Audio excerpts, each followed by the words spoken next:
तो आज हमारे पास जीव विज्ञान के कुछ बहुत ही दिलचस्प नोट्स हैं।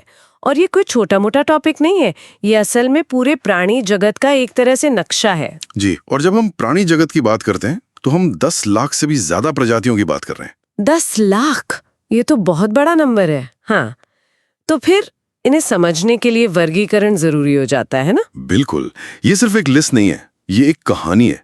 मतलब कैसे जीवन एकदम सरल रूपों से शुरू होकर इतना जटिल और विविध बन गया। आज हमारी कोशिश इसी कहानी के मुख्य पड़ावों को समझने की होगी। चलिए तो फिर इसे खोलते हैं।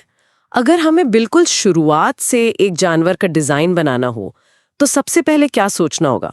मेरे ख्याल से बॉडी कैसी हो? क्या वो बस कोशिकाओं का एक ढेर है? सही पकड़ा आपने। नोट्स में इसी को संगठन का स्तर कहा गया है। सबसे सरल है जैसे स्पंज, वो कोशिकीय स्तर पर है। मतलब बहुत सारी ईंटें एक जगह रख दी पर उनसे कोई दीवार नहीं बनी। बिल्कुल।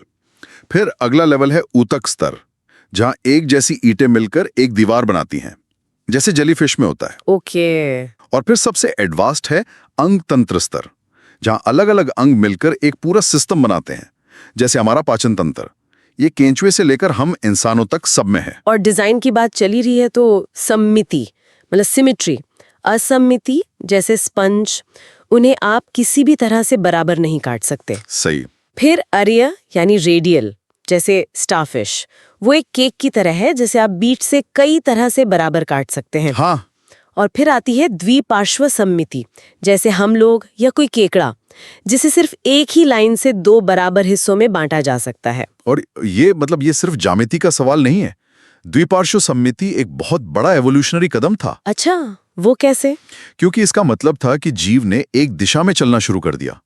और जब आप एक दिशा में चलते हैं तो अपने सारे सेंसर्स मतलब आंखें, नाक, दिमाग सब आगे की तरफ रखना फायदेमंद होता है। हाँ, ताकि पता चले कि आगे क्या है। बिल्कुल। और यहीं से क्या कहते हैं, सिर बनने की शुरुआत हुई। एक और शब्द जो इन नोट्स में बार बार आ रहा है वो है प्रगोह या सीलोम। इसे शरीर गुहा बताया गया है, पर इसका असली मतलब क्या है? सुनने में बड़ा टेक्निकल लगता है। इसे ऐसे समझते हैं, मान लीजिए आपके पास एक सूटकेस है। ठीक है। अगर सूटकेस में कोई खाली जगह ना हो और सारे कपड़े ठूस ठूस कर भरे हों तो कुछ भी ठीक से हिलेगा नहीं, बढ़ेगा नहीं। सही बात है। वही हाल है अगुही जीवों का, जैसे चपटे कृमि। लेकिन प्रगुही जीवों के पास वो खाली सूटकेस है, एक बॉडी कैविटी जिसमें सारे अंग आराम से फिट हो सकते हैं, हिल-डुल सकते हैं और अपना काम कर सकते हैं। अच्छा, तो इसी खाली जगह ने जटिल अंगों के विकास को मुमकिन बनाया। एग्जैक्टली। ठीक है, तो अब हमारे पास जानवर बनाने के कुछ बुनियादी डिजाइन नियम हैं। चलिए अब असल में कुछ जानवरों से मिलते हैं। शुरुआत होती है संघ पोरीफेरा से, यानी स्पंज। पोरीफेरा प्राणी जगत के सबसे पुराने और सरल जीव हैं। कोई ऊतक नहीं, कोई अंग नहीं, उनका पूरा शरीर छिद्रों से बना है। हाँ, ऑस्टिया। जी, इन्हीं से पानी अंदर आता है। वो इसी पानी से अपना भोजन छानते हैं और कचरा बाहर निकाल देते हैं। बहुत ही सरल लेकिन कामयाब डिजाइन। लेकिन फिर आते हैं सीलेंट्रेटा जैसे जेलीफिश, ये कदम आगे हैं। नोट्स में इनके दंश कोरक यानी नीडोब्लास्ट्स का जिक्र है।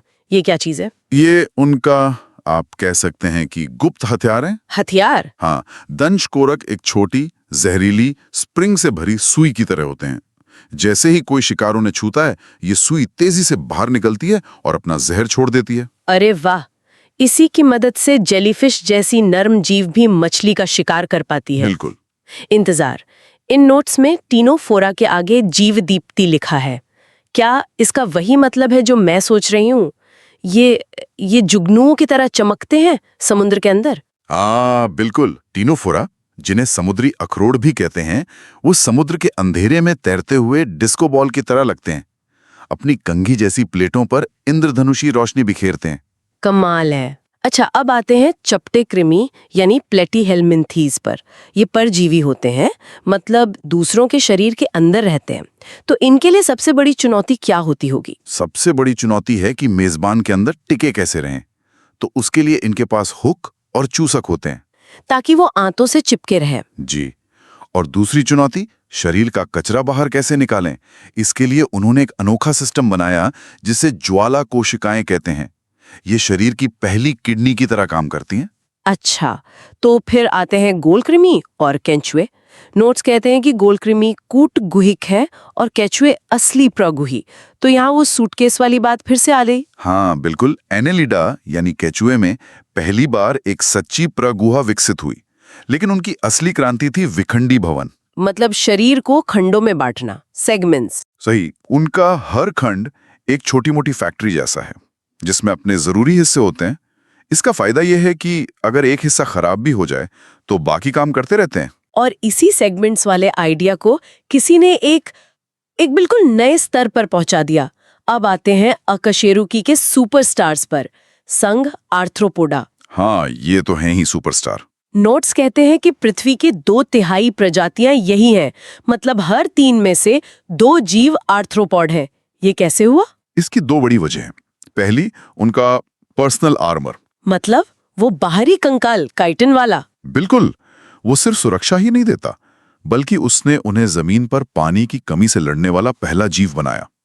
वो एक ऐसा सूट था जिसने उन्हें समुद्र से बाहर निकलकर पूरी पृथ्वी पर फैलने की आजादी दी।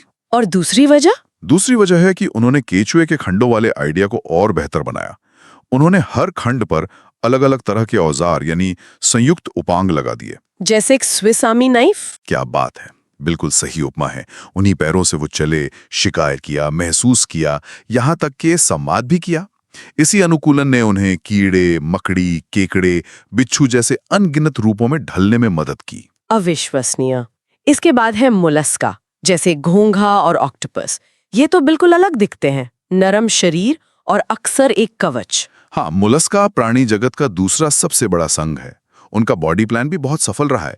उनके पास भोजन को खुरशने के लिए रेती जीवा नाम का एक अंग होता है। रेती जीवा मतलब रेती जैसी जीभ। हाँ, ये किसी फाइल या रेती की तरह काम करता है, भोजन को पीसने के लिए। और फिर है एकाइनोडर्मेटा, स्टारफिश, कांटेदार शरीर। पर एक मिनट, यहाँ एक अजीब बात है। आपने कहा था कि द्विपार्श्व सममिति ज्यादा विकसित है, लेकिन स्टारफिश का लार्वा तो द्विपार्श्व होता है और बड़ा होकर अरीय बन जाता है। ये तो विकास में पीछे जाने जैसा नहीं हुआ? ये एक बहुत ही शानदार सवाल है। पहली नजर में तो ऐसा ही लगता है ना? हाँ। ऐसा लगता है कि स्टारफिश के पूर्वज गति करते थे, लेकिन फिर उन्होंने एक स्थिर जीवन शैली अपना ली जहां भोजन किसी भी दिशा से आ सकता था।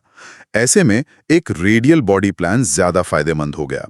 तो ये पीछे जाना नहीं, बल्कि अपनी जीवन शैली के हिसाब से एक नया अनुकूलन था। अच्छा, और उनका वो जल संवहन तंत्र भी तो है? जी, वाटर वैस्कुलर सिस्टम। वो पानी के दबाव का इस्तेमाल करके अपने छोटे छोटे ट्यूब फीट को चलाते हैं, किसी हाइड्रोलिक सिस्टम की तरह। कमाल है। तो ये अकशेरुकी की दुनिया थी। अब कहानी में एक नया मोड़ आता है, कॉर्डाटा।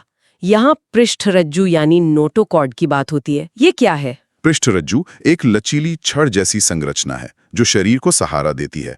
आप इसे एक आंतरिक कंकाल का पहला ब्लूप्रिंट कह सकते हैं।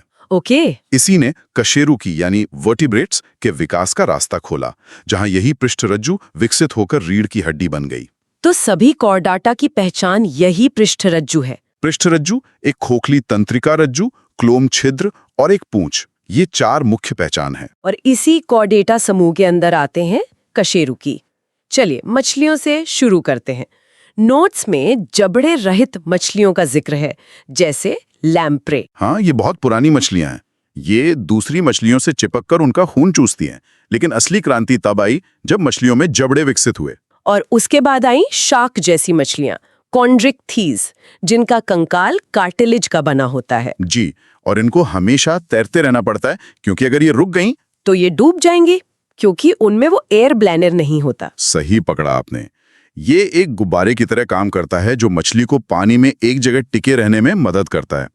इसके बिना शार्क डूब जाएगी। और ये कमी बाद में हड्डी वाली मछलियों और स्टिक्थीज ने पूरी की। बिल्कुल, वायु कोश के विकास ने उन्हें बिना वजह ऊर्जा खर्च किए एक जगह रुकने की आजादी दी। एक बहुत बड़ा फायदा था। तो मछलियों ने पानी पर तो राज कर लिया, लेकिन अब जमीन की बारी थी। यहाँ आते हैं एम्फीबिया, उभयचर, जैसे मेंढक। एम्फीबिया इस कहानी के बहुत जरूरी किरदार हैं। ये पहले कशेरुकी थे जिन्होंने पानी से बाहर कदम रखा, पर वो पूरी तरह से जमीन के नहीं हो पाए, है ना? नहीं हो पाए। उनकी त्वचा नम होती है और उन्हें अंडे देने के लिए वापस पानी में ही जाना पड़ता है। वो जमीन और पानी के बीच की एक कड़ी हैं। और इस अधूरी कहानी को पूरा किया रेप्टिलिया ने, यानी सरीसृपों ने। सही कहा। सरीसृपों ने 2 बड़े आविष्कार किए। पहला, सूखी और शल्कों वाली त्वचा, जिसने पानी के नुकसान को रोका। और दूसरा, और भी ज्यादा जरूरी, उन्होंने जमीन पर अंडे देना सीख लिया। उनके अंडों के चारों ओर एक मजबूत छिलका होता है जो अंदर के भ्रूण को सूखने से बचाता है। एक तरह का निजी तालाब जिसे वे अपने साथ कहीं भी ले जा सकते थे। बिल्कुल। इसी वजह से वे जमीन पर पूरी तरह आजाद हो गए। जमीन के बाद अब आसमान की बारी। वर्ग एवीज यानी पक्षी, इनके अनुकूलन तो कमाल के हैं। पंख, खोखली हड्डियां और गर्म खून होना, ये सब चीजें एक ही मकसद के लिए हैं, उड़ान। हाँ, उड़ने में बहुत ज्यादा ऊर्जा लगती है। बहुत ज्यादा। उनका 4 कक्षीय हृदय, गर्म खून, खोखली हड्डियां, ये सब मिलकर एक परफेक्ट फ्लाइंग मशीन बनाते हैं। और अंत में हम अपने वर्ग पर आते हैं, वर्ग स्तनी या मेमेलिया। बाघ, व्हेल और हम इंसान। हमारी सबसे बड़ी खासियत क्या है? हमारी सबसे बड़ी खासियत है बच्चों को दूध पिलाने की क्षमता, यानी स्तन ग्रंथियां। सही। सोचिए, एक सरीसृप को अपने बच्चे के लिए भोजन खोजना पड़ता है, लेकिन एक स्तनधारी अपना भोजन अपने साथ लेकर चलता है। ये पोषण की गारंटी है। और शरीर पर बाल, और ज्यादातर का बच्चे को जन्म देना, न कि अंडे देना। जी, इन सब चीजों ने हमें हर तरह के माहौल में कामयाब बनाया है। तो अगर हम इस पूरी यात्रा को देखें, कहाँ से शुरू किया था हमने? एक सरल स्पंज से, और कहाँ पहुंचे? जटिल स्तनधारियों तक। ये वर्गीकरण सिर्फ जानवरों को अलग अलग डिब्बों में रखना तो नहीं है। बिल्कुल नहीं। ये जीवन के विकास की कहानी है। ये समझने का तरीका है कि कैसे हर समूह ने जीवन की चुनौतियों का सामना करने के लिए अपने अनोखे हल खोजे, और कैसे ये सभी जीव विकास के एक ही धागे से जुड़े हुए हैं। और जाते जाते हमारे श्रोताओं के लिए एक विचार। इन नोट्स में 10 लाख से ज्यादा प्रजातियों का जिक्र है, लेकिन वैज्ञानिकों का अनुमान है कि अभी भी लाखों प्रजातियां खोजी जानी बाकी हैं। हाँ, खासकर गहरे समुद्र और वर्षावनों जैसी जगहों पर। तो सोचने वाली बात यह है कि जीवन के कौन से अविश्वसनीय नए रूप और जीवन के इस विशाल वृक्ष पर कौन सी नई शाखाएं अभी भी खोजी जाने की प्रतीक्षा कर रही हैं।